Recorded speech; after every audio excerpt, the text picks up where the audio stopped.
Bharatiya Janata party को आशीर्वाद दीजिए, कांग्रेस को इस वार्ड से एक भी वोट नहीं जाए। मैंने घोषणा की है, जिस पोलिंग बूथ पे एक भी वोट कांग्रेस को नहीं मिलेगा, उस बूथ के अध्यक्ष को 51,000 रुपये दूंगा मैं। 51,000, एक भी वोट नहीं मिलेगा तो आप सब प्रयास करिए कि यहाँ से कांग्रेस को वोट नहीं मिले, क्योंकि कांग्रेस ने यहाँ पर कोई काम।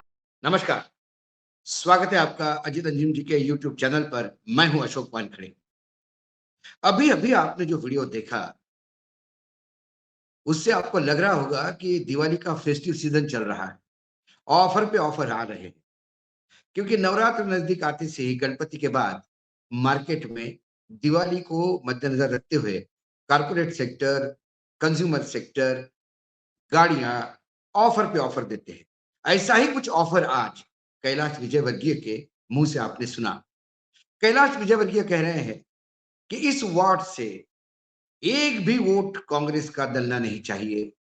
यदि एक भी वोट इस पोलिंग बूथ से नहीं डला तो मैं यहाँ के अध्यक्ष को 51,000 रुपए इनाम दूंगा। ये कई बातों को इंगित करता है। कैलाश विजयवर्गीय स्वयं चुनाव लड़ना नहीं चाहते थे, और वो कई दिनों से उनका जो आखिरी चुनाव महू का हुआ था, उसमें भी उन्होंने जिस हिसाब से जीत हासिल की थी, बहुत मेहनत करनी पड़ी थी। तब से उनको एक बात समझ में आ गई कि 2 नंबर का क्षेत्र उनका है, जो उन्होंने अब किसी और को दे दिया है, मेंदोला जी को दे दिया है। अब इसके बाद चुनाव उनके लिए मुश्किल होता जा रहा है। दिन ब दिन उनका प्रमोशन होता गया, वो राष्ट्रीय राजनीति पे आ गए, बंगाल की इंचार्ज बन गए। साथ ही उनको लगा कि अब मुझे कभी विधायक का शायद चुनाव लड़ना नहीं पड़े, इसलिए उनका एक अरोगेंस जो होता है इंसान का, वो भी बढ़ गया। साथ ही में उन्हें लगा या तो राज्यसभा मिलेगी या इंदौर की लोकसभा में लड़ सकता हूं। सुमित्रा महाजन के जाने के बाद भी उनकी बड़ी आशा थी, लेकिन वो किसी और को मिल गई। इस बार फिर वो आशा में लगे हुए थे। इसी के चलते उनके सर पे एक बम गिरा, और वो था कि 1 नंबर इंदौर से उनको चुनाव लड़ना है। मैं दर्शकों को बता दूं, इंदौर में 1 नंबर सीट कांग्रेस की है। वर्तमान संजय शुक्ला विधायक, वो किसी भी पासंग में, चाहे बाहुबल हो, चाहे पैसे का बल हो, धन बल हो, दोनों में कैलाश के बराबर है। नंबर 1 क्षेत्र में ब्राह्मण यादव बहुल मतदान है। संजय शुक्ला स्वयं ब्राह्मण है। उनके पिताजी, जिन्होंने भाजपा को पूर्ण रूप से ताकत दी, वो भाजपा में बड़े पूजनीय हैं, लेकिन बेटा कांग्रेस से चुनाव लड़ा। 5 साल तक खूब मेहनत की। जब मेयर का चुनाव हुआ तो तब जो गड्ढा पड़ा था वोट का, वो उन्होंने बाद में परिसीमन के समय कुछ क्षेत्र जोड़ के तोड़ के अपनी स्थिति और ठीक कर ली, और साथ ही कुछ नए वोटर भी जोड़े। संजय को पता था उसको यहीं से लड़ना है, इसलिए वो पूरी ताकत से काम कर रहे थे, और कैलाश जी को ये मालूम था उन्हें चुनाव ही नहीं लड़ना है, इसलिए कैलाश जी मस्त थे। अब चुनाव लड़ना पड़ रहा है तो कैलाश जी उतर आए। जिस हिसाब से कैलाश जी का ये वक्तव्य था, उस हिसाब से क्या हम ये माने कि कैलाश को अपनी हार सामने दिख रही है, इसलिए अब वो इनाम घोषित करने पे आए हैं। वैसा देखा जाए तो कैलाश जी ने किस सेंस में कहा, ये तो शायद उन्हें भी पता नहीं होगा, लेकिन हमारे यहाँ जो पीपल्स रिप्रेजेंटेटिव एक्ट है, उसके तहत ये गुनाह भी है। आप कैंडिडेट हो या ना हो, लेकिन आप किसी को मतदान से रोक नहीं सकते। ये कहना कि मैं 51,000 रुपए का इनाम दूंगा यदि कांग्रेस का एक भी वोट यहां नहीं डले, इसका मतलब एक ऑफर दे रहे हैं कि कांग्रेस वालों को वोट करने मत दो। इसका अर्थ ये भी निकलता है जो कांग्रेसी वोट है उनको आने मत दो, तो 51,000 रुपए मिलेंगे। और यदि कार्यकर्ता में इतनी ताकत हो कि वो कांग्रेस के मतदाता का मत परिवर्तन कर कैलाश के लिए वोट करवाए, तो उसके लिए कैलाश काफी है इंदौर में। फिर 51,000 रुपए की गरज नहीं है। क्या 51,000 रुपए कांग्रेसी मतदाताओं को बूथ तक ना पहुंचने के थे? ऐसे अर्थ निकाले जाते हैं। क्या कैलाश को अपनी हार सामने दिख रही है? जो आदमी बंगाल में भाजपा को जितवाने चला था, आज खुद की उसकी सीट वहां तकलीफ में दिखाई दे रही है। ये एक इंदौर के 1 नंबर क्षेत्र की स्थिति नहीं, बीजेपी के कई सिटिंग विधायकों की भी यही स्थिति है, जिनको टिकट मिला उनकी भी यही स्थिति है। इस असमंजस में है कि क्या चुनाव लड़े या ना, क्योंकि पार्टी की साख बहुत गिर चुकी है। डबल इंजन की जगह डबल एंटी इनकम्बेंसी हो गई है। मामा का चेहरा लगातार इतनी बार देख के लोग ऊब गए हैं। भ्रष्टाचार चरम पे है, ये कैलाश जी भी जानते हैं। जनमानस भाजपा के खिलाफ जा चुका है। प्रधानमंत्री की सभाओं की स्थिति दयनीय है। लोग होते नहीं तो जबरदस्ती लाए जाते हैं। शिक्षकों को ग्वालियर में बोला गया कि आप यदि आपके पास कार है तो 3 साथी शिक्षकों को बिठा के रैली पे पहुंचो। ये व्हाट्सएप पे मैसेजिंग किया जा रहा है। ये कुल मिला के पूरे भारत में, खासकर मध्य प्रदेश, छत्तीसगढ़, राजस्थान में भाजपा बैकफुट पे है। ऐसे में जब कैलाश को उतारा, जो चुनाव नहीं लड़ना चाहते थे, जो राष्ट्रीय राजनीति में रहकर राज्य के राजनीति में अपने बेटे आकाश को लाना चाहते थे, आकाश को पिछली बार उन्होंने टिकट दिलवाया, 3 नंबर से आकाश विजयी भी रहे। इस बार आकाश का टिकट भी जाना तय है। अब आकाश कार्यकर्ताओं को बसों में भर-भर के भोपाल लेके जा रहे हैं और उनके कार्यकर्ता कह रहे हैं कि कैलाश जी का टिकट भले ही कटे, लेकिन आकाश जी का नहीं कटना चाहिए। आकाश संस्कारी, मतलब पिता से प्यार करने वाला बेटा है। मैं संस्कारी तो नहीं कह सकता, क्योंकि जिस तरह इंजीनियर को बैट से मारा था, उसके बाद संस्कार नाम के शब्द आकाश के साथ जोड़ना गलत होगा। वो अपने पिता को चाहते हैं। क्या कैलाश ही आकाश के लोगों को भेज रहे हैं? क्या कैलाश चुनाव लड़ने से डर रहे हैं?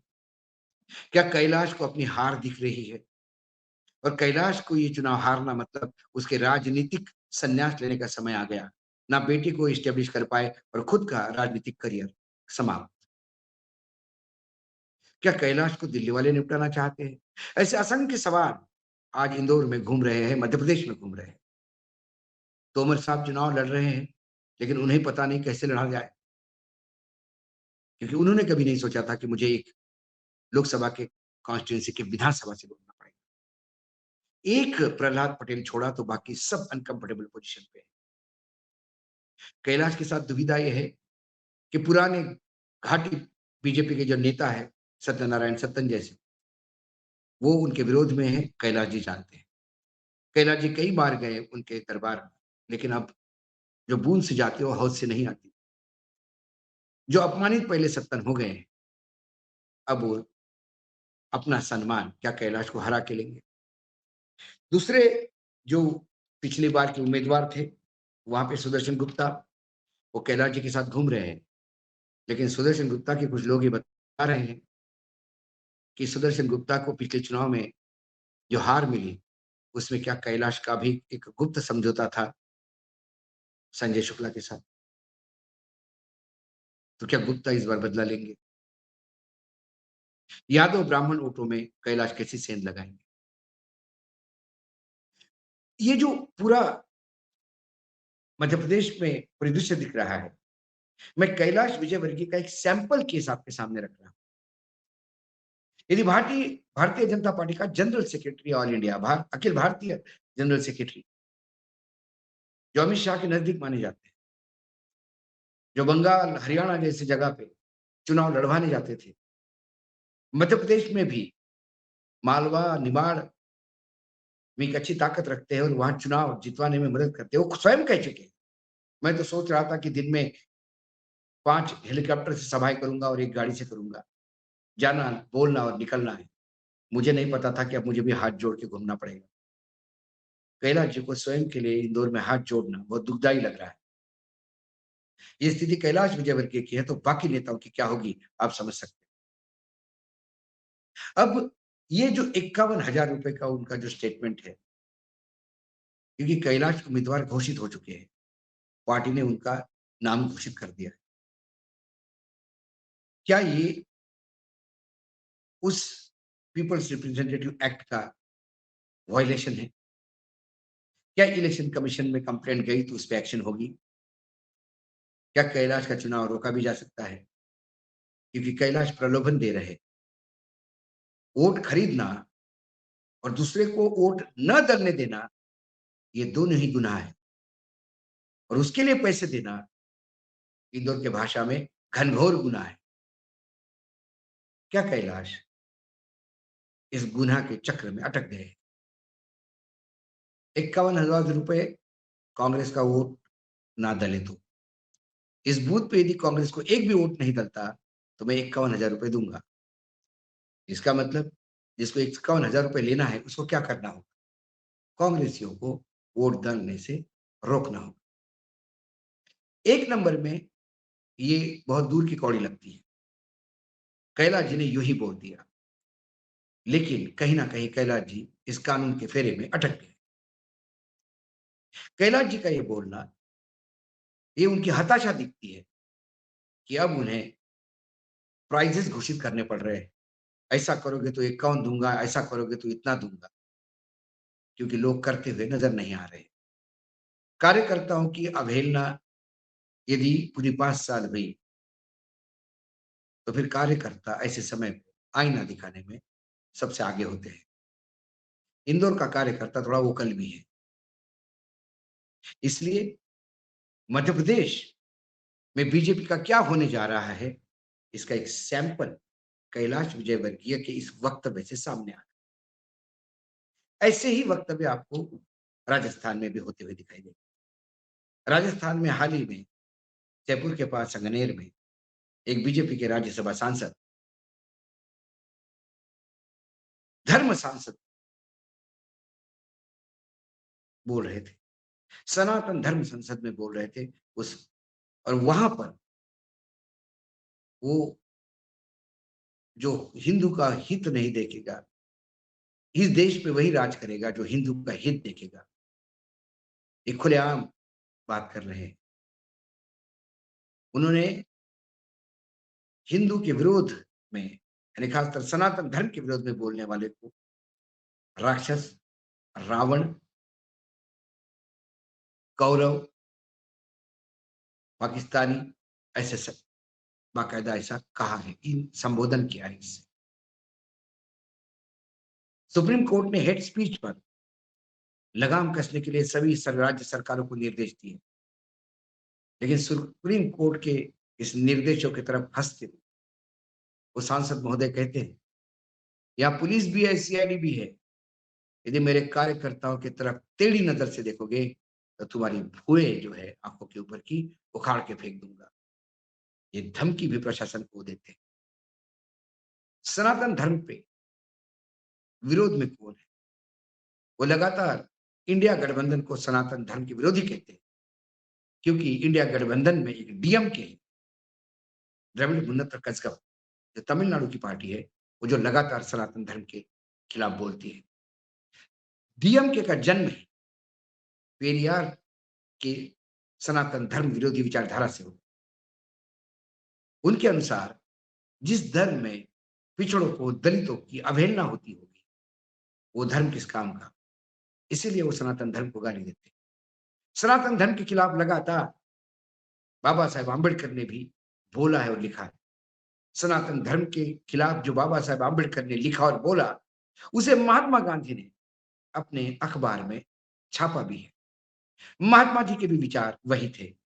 यदि कोई धर्म सनातन धर्म कहलाता है, जो दलितों को, पिछड़ों सेकेंडरी ट्रीटमेंट देता है, तो फिर वो धर्म नहीं हो सकता। जो सनातन धर्म की बात करते हैं, क्या वो बाबा साहेब आंबेडकर को गाली देते हैं, महात्मा गांधी को गाली देते हैं? ये भी उन्हें रेखांकित करना होगा। सनातन धर्म और हिंदू धर्म, ये बातें अलग अलग है। जो हिंदुत्व सनातन धर्म थोपना चाहता है, वो हिंदुत्व ये देश नहीं चाहता। ये देश वो हिंदुत्व चाहता है जहां वर्ण व्यवस्था है ही नहीं, सभी वर्णों के, सभी जातियों के लोगों को गले लगाने की बात होती है। तो भाजपा जब फंसती है तो फिर हिंदुत्व भी आती है। भाजपा जब फंसती है तो फिर सनातन की बात करती है। भाजपा जब फंसती है तो मंदिर मस्जिद की बात करती है। भाजपा जब फंसती है तो फिर हलाल झटका बात होती है। भाजपा जब फंसती है तो फिर कब्रिस्तान और शमशान की बात होती है। क्या भाजपा राजस्थान में जिस टोन में बात कर रहे हैं, प्रधानमंत्री जिस टोन में बात कर रहे हैं, क्या फिर ये हिंदू मुसलमान की तरफ लेके जाने की बात कर रहे हैं? क्योंकि इनके तरकश में और कोई तीर नहीं। और मध्य प्रदेश में तो किसी को कुछ करने की जरूरत नहीं है। सरकार के कुशासन ने ही सरकार की कबर कबर खोद दी, ऐसा दिखाई देता है। कैलाश का ये वक्तव्य क्या इलेक्शन कमीशन तक जाएगा? क्या कोई कंप्लेंट करेगा? ये तो आने वाला समय बताएगा। लेकिन आज कैलाश का 51,000 रुपए का टैग कैलाश की हताशा नहीं, भाजपा की पूरे मध्य प्रदेश में दयनीय स्थिति को रेखांकित करता है। आज इतना ही, फिर आऊँगा कल किसी विषय के साथ, तब तक के लिए नमस्कार। देखते रहिएगा अजीत अंजुम जी का यूट्यूब चैनल।